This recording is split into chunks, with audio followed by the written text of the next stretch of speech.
It's interesting because you talk about when you in your book Goals that people need to almost do magic wand thinking when they're writing their goals. Yes. It sounds like what you're talking about there with a sort of an unbelievable vision. It sounds it's similar and linked to magic wand, isn't yes. it? What I do is this: I take out my magic wand. I always have my magic wand, and I'll do this with every audience. I'll say the key to success is what is called future orientation. That means top 10% of people think about the future most of the time. They think about the future most of the time, and they practice a concept used by top people called idealization. They idealize, they imagine they have no limitations, and they imagine you could wave a magic wand and make your future perfect in every way. Mm-hmm. So we say there's 4 areas. The first area is, of course, your income, your career, your work. If it was perfect, if you're earning the kind of money you wanted, doing what you wanted to do with the people you wanted to do it, what would it look like 5 years from now, and how would it be different from today? Mm-hmm. And the same thing we say is with your relationships and your family. If your family life and lifestyle was perfect, how would it be different from today? I just spoke to somebody who asked this question. He was really shocked because he found that he was working 12-hour days. He was seeing his kids once or twice a week. His wife was frustrated and irritated. He'd come home late at night and he'd watch television, and he realized the reason I'm trying to be successful is so I can provide a good life for my family, and here I am ignoring my family. So he began to idealize and say, if my family life was perfect, what would it look like? He said, I would have dinner with my family every night. And so he changed his schedule, so he got his work done, and he would have dinner with his family every night. And then he would play with his children, and then he'd put them to bed, and then he would work later in the evening, and then go to bed at a reasonable time. It transformed his family life completely. And so, but if you don't think about these things, you'll just go on the same way forever doing what you're doing. Yeah. Ask if your health was perfect, how would it be different? And finally, if your financial situation was perfect in every way, how would it be different from today?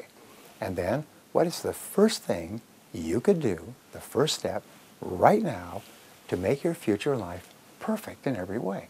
And whatever it is, just take the first step. Yeah.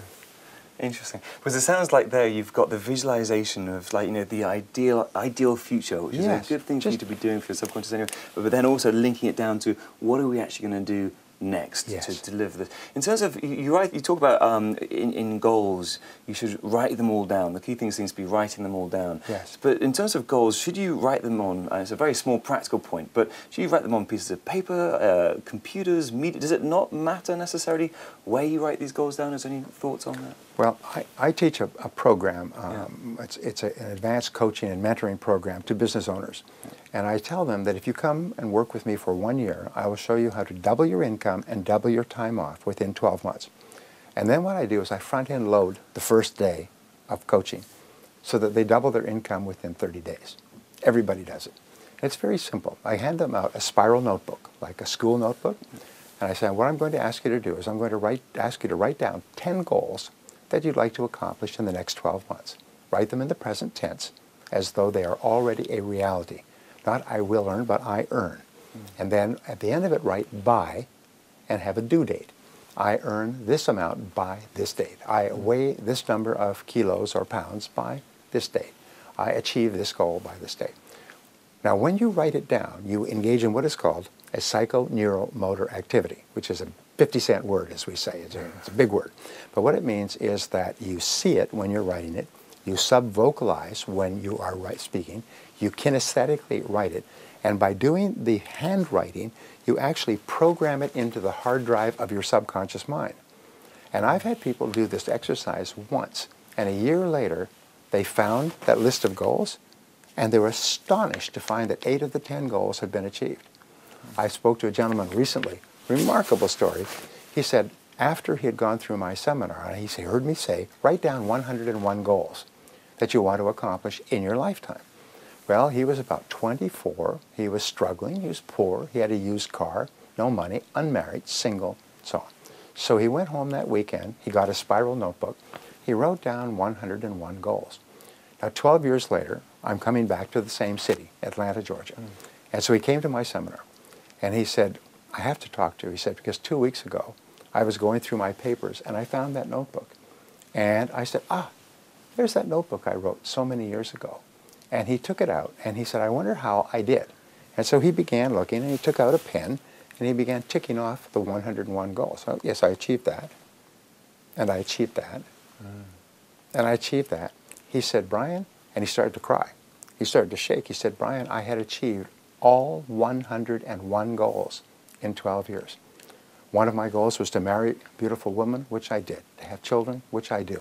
To start my own business, which I did. To become a millionaire, which I am today. To own a new Mercedes, which I have. To put my children in private schools, which I did. To travel around the world, to learn a language, to sing a song, to learn to speak. He said it was unbelievable. He said, not 100, 101 goals had been achieved in 12 years. He said it was overwhelming to him. He could not believe it because I had told him, if you write them down, it's like programming them into your subconscious mind, where they then begin to work 24 hours a day while you're doing other things. Great. So a spiral notebook and a pen. Yes. And some imagination and some discipline each morning. Talk about each morning. Do you say that you should you look at your goals then every single morning? I know that you say you're a big believer in going to bed early, waking up early, reading, nourishment for the brain, and then looking at the goals. Is that? What I do is I rewrite my goals every morning. Okay. I carry a spiral notebook. I have stacks now over the years. And every morning I get up, when I do a little bit of reading, I exercise, and then I'll open my book and I'll write down the goals. Now here's the key. Do not refer to the previous day. What you do is you turn it over and you rewrite your goals again today. Now here's what will happen. When you first write down 10 goals, they will be the first things that occur to you. The next day, when you write them down without reference, you will change the order. You may actually drop off one or add something else. The wording will change in the goals, which is very important because your subconscious mind is activated by the precision of the words that you use. And so you'll find yourself writing the goals differently and in different order and sequence. And at a certain point, you'll find yourself every morning writing the same 10 goals, like that. And then, one by one, they'll start to be achieved and replaced by a new goal. And a year from now, it's almost like if you decided to exercise and lose weight a little bit each day, a year from now, you could be as fit as an Olympic athlete. A year from now, you will have accomplished so much, it will be astonishing to you. You know, and people say, well, it sounds really good, big American motivational speaker and so on. They say, but what if it doesn't work? I say, no, that's the wrong question. What if it does work? All it costs is a spiral notebook, a pen, and a few minutes a day, maybe 5 minutes. What if it could transform your life, as it has done for millions of other people, with no exceptions, in 56 countries where I've spoken? So if it works for everybody, everywhere in the world, it'll probably work for you. All it takes is 5 minutes a day. And it's really a test of how much you really want those goals, is do you have the discipline to rewrite them every day? If you will do that, that front loads the entire success process. Do you know the very act of writing goals raises your self-esteem, it improves your self-image, it increases your self-confidence, and it activates your creative mind. You start to see all kinds of ideas and ways to achieve the goals that you've written. It's so powerful, it's literally life-changing, that one technique. And should you, when you're with the spiral notebook in the morning, should they be the day's goals, week goals, year goals, or just the key ones? Well, it's not a time planner. No. It's just, it is your goals for the foreseeable future. Okay. Now, when I say start off, write down 1-year goals.